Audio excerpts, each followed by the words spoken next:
Okay, so today's episode, we are diving into how to relieve and manage stress. Because if you've been following me on in any capacity, you may already know that stress management can help with osteoarthritis pain and chronic joint pain. But sometimes it's much easier said than done. So today's guest, we are going into some stress management techniques. She's dealt with chronic illness and stress herself and is an integrative mental health expert.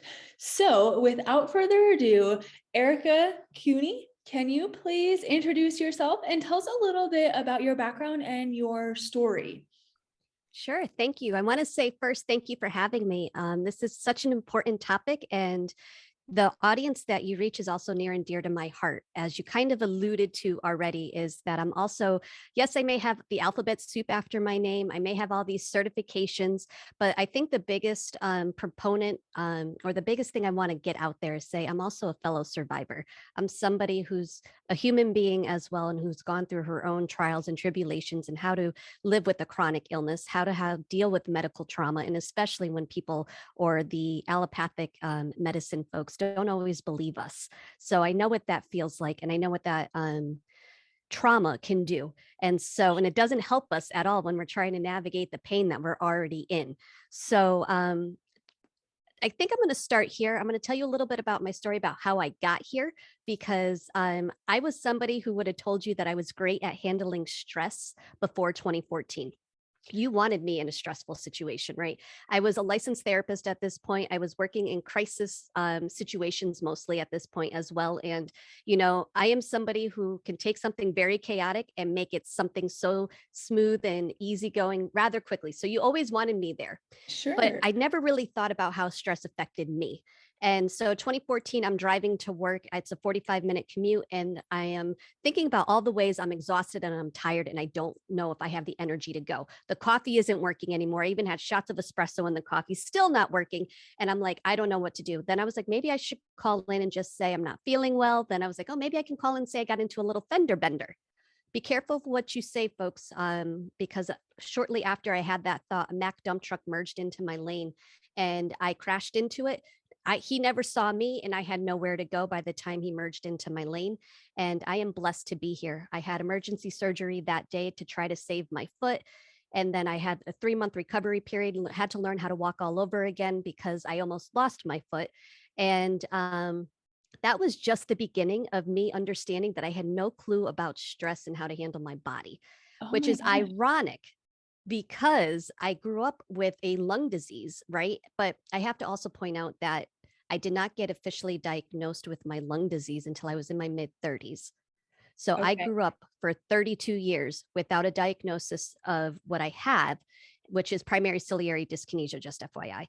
And Okay. so I had all these doctors. I had surgery to remove part of my lung at this point, when I was 17. So I thought I handled stress pretty good, but I guess I didn't, right? So over the next 2 years, I was fired from my job. I wasn't someone to be fired. I was always promoted, and I was so burnt out. I had to move back home with my parents when a long term relationship ended. And I was on the floor and I was like crying, the ugly crying. I was like, how the heck did I get here? What the heck am I missing? I'm a Yeah. therapist, for God's sakes. Like, what am I missing here? And little by little, I started to unravel that. And I went back to traditional talk therapy. And traditional talk therapy, for the purpose of our conversation today, I want everyone to think you go into an office, you lay down on the couch, you talk everything out, and then they prescribe you medication. Okay. That's the only way to handle whatever's going on, right? Yeah. I went back to traditional talk therapy. It didn't work for me. I was getting more agitated and I was like, nope, this isn't working. I know this isn't the answer. So I dove headfirst into the quote unquote woo woo side of wellness, but what we now know as integrative or holistic ways of dealing with our mental health. And it totally shifted my mindset, totally helped me take my power back over my life. And what I learned is that I can thrive consciously.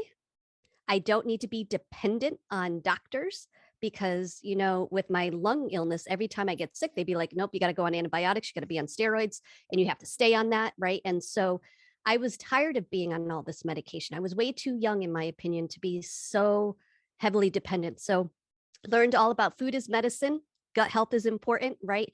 Mindfulness, I became a meditation facilitator. So here I am today with a bunch of certifications to back me up that not only did I do this journey, that I went and got certified so then I could talk about it with everybody. And here we are.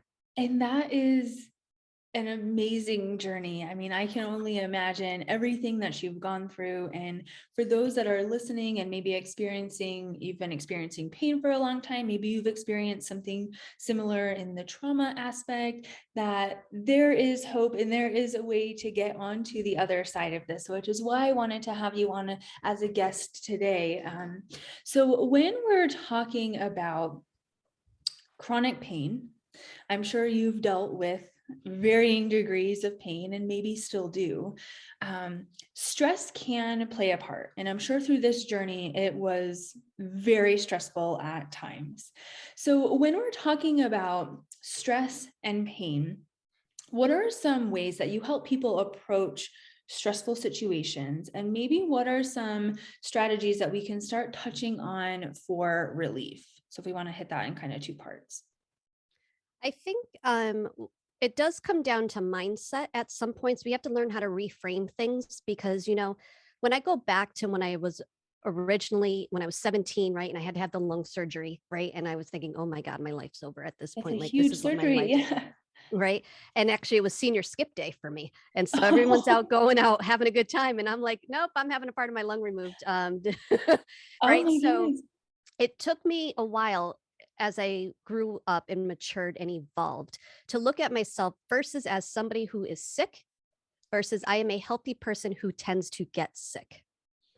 When you can flip the way you identify, I think the way we identify with ourself really matters because it's our words matter because that's where we learn how to be empowered. Or are we going to be dependent or are we going to be defined by what the doctors tell us? So I think first is one way to think about that. How do you want to identify? I was somebody who struggled with identifying by my diagnosis. I didn't want to. I don't know why. It was something innate in me. Maybe it's the Sicilian in me who'd be like, I'm a firecracker. Ain't gonna do that, right? But I also think the next piece is to understand your nervous system Okay. because when we're stressed out, we look for protection versus connection. So if you ever can think about when you're not feeling well, people get on your nerves a little bit more, or you find that you're not able to have the patience that you normally could, right? And then if somebody asks you a question and you're kind of like, you don't know the answer to that, like, why are you asking me that? Versus when somebody asks you a question and you're able to manage your nervous system, you're able to breathe through it and say, that's a really great question. Tell me why you're asking, right? The two different ways to respond. So when we can learn to manage our nervous system, we build better relationships. We keep our relationships healthier, right? And, I understand I have a unique approach where people are usually like relationships 101, use your I statements, but the way others treat you matter too. Yes, but we're the ones who have something going on in our bodies right now. And when we have stress, pain is stress. Let's put that right out there right now. Let's define that. Pain equates to stress. So that means our nervous system's already in fight, flight, or freeze mode at some point in our, right? It's never really at baseline per se. Sure. So we have to be cognizant of our nervous system. So I want everyone who's listening to this to think, all right, when I'm saying pay attention to your nervous system, do you know what it feels like when you're in fight, flight, or freeze? What does your body say to you? And then I want you to think, what's your perception of the world when you're in that fight, flight, or freeze mode? So, to give you a reference point as to what I'm talking about, so how to identify about your nervous system, what you want to think about is, okay, so how do I perceive the world at this point? For me, when I'm in that fight, flight, or freeze, I know I have no patience. I become snarky, right? And I'm very short tempered and I have cutting answers when I don't mean to, but it's just like, I don't have the energy to breathe and try to talk at the same time, right? Right. So, like that. And so, but also, how does my body feel? My body feels tense. My chest feels tight. I also know that I have this agitation feeling within me. And Okay. so the more we can become aware of our bodies, the better off we can be. This isn't about us being perfect. This isn't about us trying to fit in with the rest of the world. Nope. This is about how to be authentically you, but you can still be kind and still be who you want to be and keep all the good parts to you as well, right? So I think the more you can practice mindfulness is another way, is a good strategy. And I think we can head into that next if you want to go into some mindfulness stuff. Yeah, absolutely. So if you do notice that you do have a shift in the way you're acting or the way you're feeling or the way you're perceiving things, maybe starting there, is there a strategy or two that you kind of employ right then and there to say, okay, step back, be aware of this, and how can we kind of shift that so we can save relationships or we can save, anything that may be affected by that kind of mood or that kind of reaction? Yes. So I want everyone to think about this in two factors. There's things that we can do in the moment when it's reactive, right? So we notice the shift, we notice the change, we can do something then and there to help us try to regulate our bodies. But there's another component to this, and that's the one that I think is the most important component, where it's proactive. And you do this consistently every single day to build your stamina, to build the ability for your nervous system to stay more at baseline and handle stress better.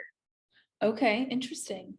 So think of it in two ways to go about this. So in the moment when we notice we're hitting there, okay, there's breathing exercises you can do. And I also know when I start to say, oh, well, there's breathing exercises, people usually go, I'm past that point of breathing, Erica. It ain't going to work for me at this point.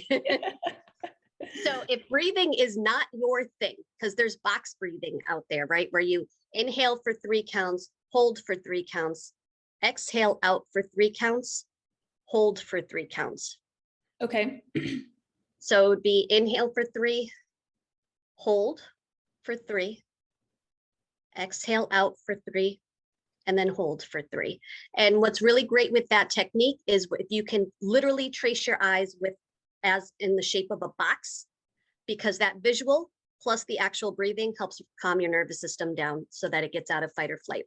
Sure. There's another one called the physiological breath. And that is where you do 2 inhales and then 1 long exhale. And I want you to think of a little child when they have a meltdown and you're like, hold on, I need you to breathe, take a moment, stop, and I need you to use your big person words first. What do they do when they start to calm down? They go, right? Yeah. That's the physiological breath right there, where they went. Okay. So it's 2 inhales through the nose. And research out of Stanford, Dr. Huberman is the one that really kind of brought this to our attention, right, about the physiological breath. It is the most effective for our nervous system to kick it out of fight, flight, or freeze and get us to a space where we can think rationally again. Interesting. Is there a certain number of repetitions or certain number of times, or is it just kind of whatever you feel? So physiological breathing, 1 to 3 times, that's Okay. it, is enough for us to get into a different space. But with the box breathing, it's usually a couple of moments. You can probably do it for like a minute or 2, put a timer on and just sit there and do that. Okay. The other thing to think about is use your senses. When you're in that stress state, things shift and you've got to do it in the moment, use your senses. So any exercises. So for instance, when I was working with the kiddos, so I'm going to use some kiddo language, but it's simple, but it works. We're going to open our ears really wide. And if you feel comfortable, close your eyes. And we're going to use our ears to see what kind of sounds we hear. So when you close your eyes, open up your ears, what's the furthest sound you hear outside of the building that you're in? Okay. Then you're going to ask yourself, what's the sounds that I hear inside the building that I'm in? Then you're going to try to identify the sounds that you hear in the room with you. And then you're going to try to identify the sounds that you hear within your body. What this does, it's triggering your body in your mind to say, oh, I'm here in this moment. Wherever my brain went when I got triggered and I got into that fight, flight, or freeze, it didn't put me in the fast forward movement to like 20 years from now. And it didn't bring me to the back. I'm here in this moment and I am safe. I am calm. Okay. And that leads me to, you can repeat those mantras. I am safe. I am calm. I am here. Okay. Okay. And that works great if you can touch something at the same time. So the easiest thing to do is if you're sitting in a chair and you can have bare feet, put your feet in the rug that's underneath you. That's something that has texture. Take your hands, grab the chair you're sitting in. And so that grounds you to this moment while you're saying, I am here, I am safe, I am here, I am safe, I am calm. Very interesting. So it seems that these things are fairly simple to do and only take a few repetitions or a few times through to make a change. And then as far as what you had mentioned about being proactive, are these kind of those same strategies, or do they differ? They're a little bit different. So I want you to think of it in this way as well. When we're doing it in the moment, we are reacting to something. So we're trying to play catch up, right? And it's just like when they tell you to take pain meds. If you forget to take your pain meds, right, and you get behind it, what happens? The pain meds don't work as well, right? You got to wait for it to catch up, and you always want to stay ahead of it. So Sure. think of it the same way with mindfulness. You want to stay ahead of it. So you want to be proactive. You want to carve out time, 10 minutes. If you're just starting out, think 10 minutes a day. I can do 10 minutes a day, whether it's 5 minutes in the morning, 5 minutes at night. But this is something I want you to think as this is how you take your power back, and you're not defined by what's going on in your life. So ideally, you want to do like 30 minutes a day of proactive things that help regulate your nervous system. Okay. And so some of those things can be yoga nidra. Yoga nidra is something where you can just lay down, go on YouTube. There are thousands and thousands of videos on YouTube, and you just let somebody guide you through them, walking through your nervous system and all your parts of your body to help calm that nervous system. So you can go from a really stressed state to a calm state. Okay. And sometimes you fall asleep, and that's okay because that means your body really relaxed. Like it went, whoop, I need a break. Okay. Some other things is you can build your stress tolerance. And now I know that sounds funny because you're like, I'm already living with stress. So why are you going to tell me to build my stress tolerance? But it's about learning how to deal with that agitation that comes in our body when we get stressed, right? So one thing that I've learned that I started to do on my own journey, and then this is also research backed as well, is it's called the focal point, where you are able to sit and stare at a point on the wall for a designated amount of time. And if you find that your mind goes off somewhere, you're like, nope, I'm going back to, I'm going to keep focusing. It goes off and you're like, nope, I'm bringing it back. Because what you're learning to do is to sit with agitation without you feeling like you got to move or do anything. And you can just allow.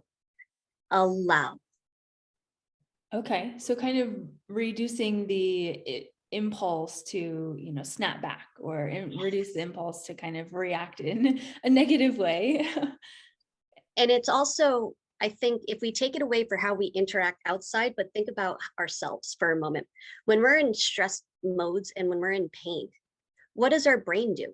I don't know about you guys, but my brain goes down the rabbit hole. And I think of, oh my God, I'm starting to feel this way. When I start to feel this way, this means that this is going to happen. When this is going to happen, this means that's going to happen. And when that happens, this is going to happen. And here I am once again. Why do I bother? I'm back here again. If you can practice to learn how to sit with that agitation, doing that focus point when you're in a calm state and things aren't happening and you're in a relatively calm time in your day, you build that ability so that when you have a triggered moment when you're in pain, so that you can be, okay, I'm in pain. I don't need to go down that rabbit hole. This is just this moment, and I'm here in this moment. That's ultimately what you're looking to do, is to build that space between that automatic thinking versus saying, okay, I'm here. Okay, we can handle this. I've been here before.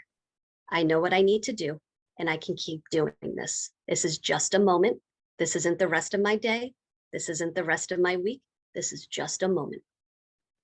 Okay. Interesting.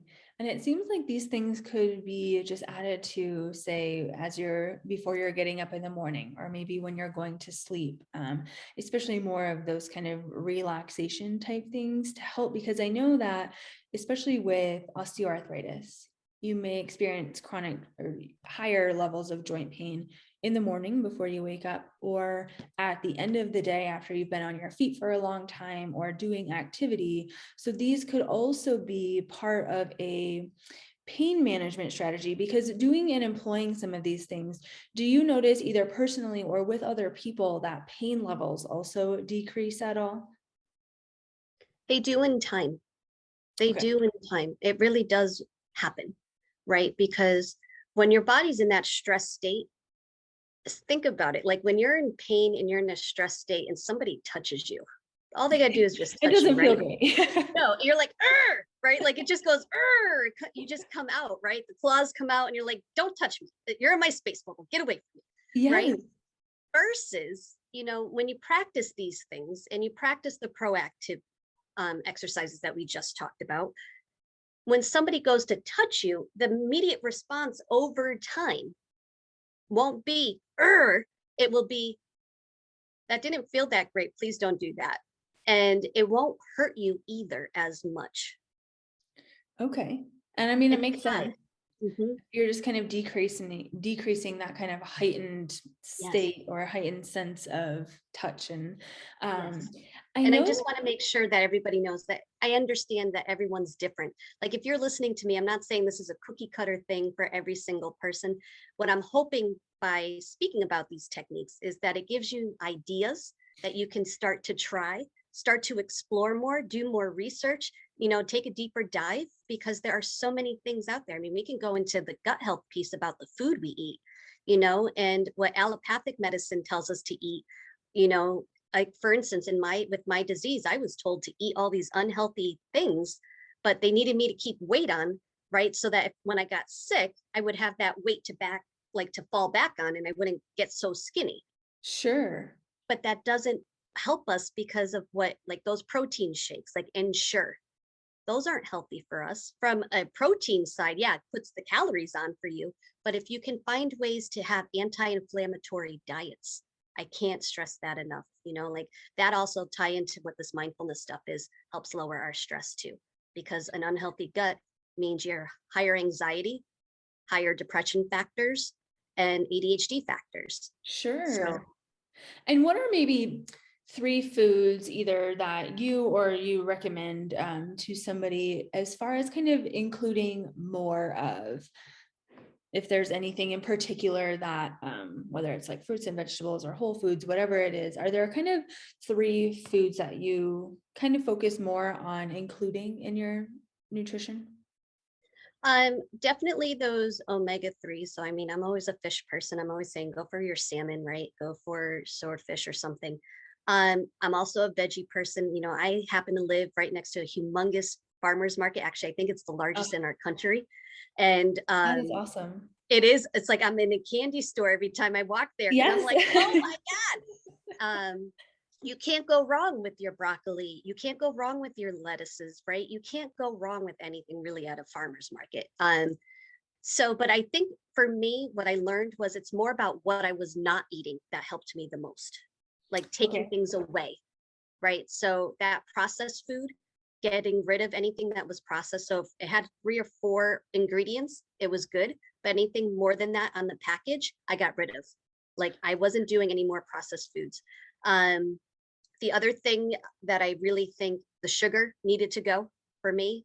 The minute the sugar was gone, processed foods, any kind of refined carbs, I don't even eat bread anymore. That was for me, right? And so each person's different, but I also know that what we do know about gut health, if you can get rid of those 3 major culprits, it really helps you a lot more managing your pain and the inflammation in your body. And then you can eat not whatever you want, but you can eat as much veggies as you want. You can do all that other good stuff. It's just a different mindset. And I think that it's important. I know you mentioned having some ideas or taking some of these strategies and employing them, and that you may not particularly respond to one of them, but there are multiple ways of approaching this. And I also think that's important to say about pain in general and pain strategies in general. It's not that you have to employ every single one of these strategies and look at every aspect of your life. It's taking one thing. Like if you know that your diet could use a little bit of cleaning up, then maybe starting there.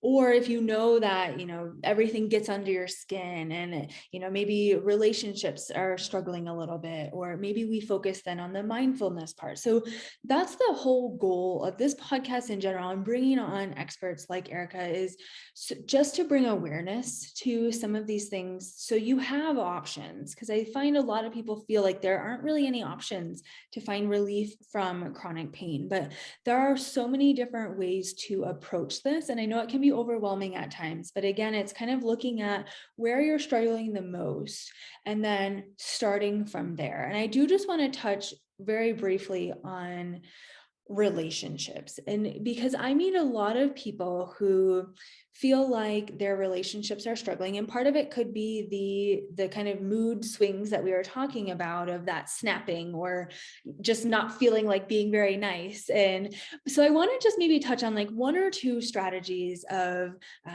how to maybe approach relationships, or if you feel like if that's something that you need to work on or you're trying to salvage, kind of where you should go there.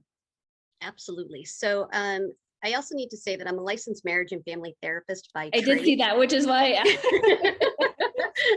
And I was a professor at Central Connecticut State University. I taught upcoming marriage and family therapists. And so this is my jam. I can talk about relationships all day long, but I also need to put this out because I am licensed. Everything that I'm saying here today is just for educational and informational purposes only. I am not your therapist, even though I'm a licensed therapist. So everybody that's listening to this, take this with a grain of salt, and please consult with your own personal professionals, whatever that may be, and before you try to attempt and change any kind of lifestyle changes. Okay, now that that's out of the way. So I think another component to this is to understand whether or not the people you're surrounded with support you, or they don't have the capacity to support you. Who do you have in your circle, right? And I know for me, for a long period of time, it didn't matter if I explained to them what was going on, if I gave them something to do, if they weren't able to emotionally be there for me, I couldn't have them in my life. Now, mind you, this was after several attempts of trying to say, hey, please don't say that when I'm in pain like this. Please don't say something like that to me. Or I have this diagnosis. I am physically not able to do this right now. You have to wait until I feel better. And that was just completely ignored multiple times. Then it was my decision to say, why am I staying around these people that aren't supporting me? I already don't feel good enough, and I want to be able to thrive, right? I think we all, if we can just come to this agreement, we all want to thrive. We all want to feel good and thrive in our life. And so I think if you can thrive consciously and intentionally, so that means take stock of your relationships around you. Who are the folks that allow you to be you, but hold you accountable? Right? You don't want someone who just is a yes person either, because if you're not doing something you should be doing, right, and then you're complaining all the time, you want someone to be able to say, hey, is everything okay? I noticed that you said you wanted to do this way, and now you're not doing it this way. What's going on? What can we do? Right? Like that's support, but yet holding your butt accountable to say, hey, you're going off in the wrong direction here, right? So relationship strategies to use once you find people that are in your corner that can support you, right? Then I think it's about using your I statements. And I statements are, I feel, you name the emotion, when, name the behavior. Now, it's such a simple structure. And the other component to this is you're not allowed to use the word you, Y-O-U, in that statement at all. Okay. So when I hear people say, I feel mad that you just did that to me, that's not an I statement. That's an example of what not to say. Okay. An example of what to say for an I statement is, I feel scared when I'm ignored after I say what is wrong with me. Okay. And are these said directly to a person? Are these things that you're saying intrinsically? So it depends on where you are in your journey. I Okay. usually say practice first. You want to practice and figure out a way to say your I statement without the word you anywhere in it. And then Okay. once you feel comfortable saying it over and over a couple of times, like repetition's key here, you can go ahead and say it to the person that you want to address this with, Okay. right? Because communication is key. Not only is communication key with our doctors and our healing professionals, communication's key with ourselves and others and everybody that's in our lives. And I'm a huge proponent of speaking. Huge. You'll never hear me say, don't speak up your truth. Like my go-to tagline is own your undeniable truth. Like, what's your truth? Let's step into your undeniable truth so you can own it, speak it, and live it. Okay. And it sounds like this is also the fact of bringing some awareness to an issue too, that like, if you do feel sad, it's okay, well, what is the kind of direct behavior that's maybe making you feel that way? And then making other people aware of that. So you don't have to, I don't know, feel guilty or feel angry because they don't understand you, or nobody can kind of be where you are and be in your shoes and empathize with you. So I think that's really important, is just kind of one, admitting that or finding out what may be causing these feelings, but then also letting other people know too. Yeah. And hearing you say recapping everything I just said, I want to put out there as well and add on to what I just said. It's okay for us to say, hey, I'm having a bad day today. So I may not Mhm. respond in the best way. Don't mind my dog. Sorry about that. I'm having an off day today. So I may not be able to provide you the best space possible if you ask me questions today. Right. Okay. So it's also being our biggest advocate. Not only are we our biggest advocates with our doctors, we need to be in our relationships too. So if you wake up already knowing today's not going to be a good day for you, right, and your patience is going to be low, it's okay to say, hey, I'm having a bad day today. Maybe we can pick this conversation up tomorrow. And the other component is, I think this is great all across the board, regardless if you have illnesses or not. Like, I think every human being in Yeah. relationship should use this little tip. When you go to talk with somebody, always ask first, hey, do you have space to talk with me right now? Okay. Instead of just how, if you think about it, a lot of us, we walk into a room, we just start talking to somebody and we don't even know if they were prepared for us. Are they in the right mind frame for us? Or are they like in the middle of doing something? Right. And so it's a great habit for everybody, whether you're the person with the illness or not. If you're somebody who's looking to just communicate, just say, hey, I have some ideas I want to bounce across. Do you have space for that? Or, hey, how are you? I wanted to talk. Do you have space for us to talk right now? Just to say hi, check in. Sure. I mean, it definitely makes sense. I feel like a lot of times we just kind of assume that, people are ready and people are willing, and, so again, I think it's that kind of coming back to that awareness piece and just being aware of the people around you too, and how they're feeling and how they're responding or receiving you as well.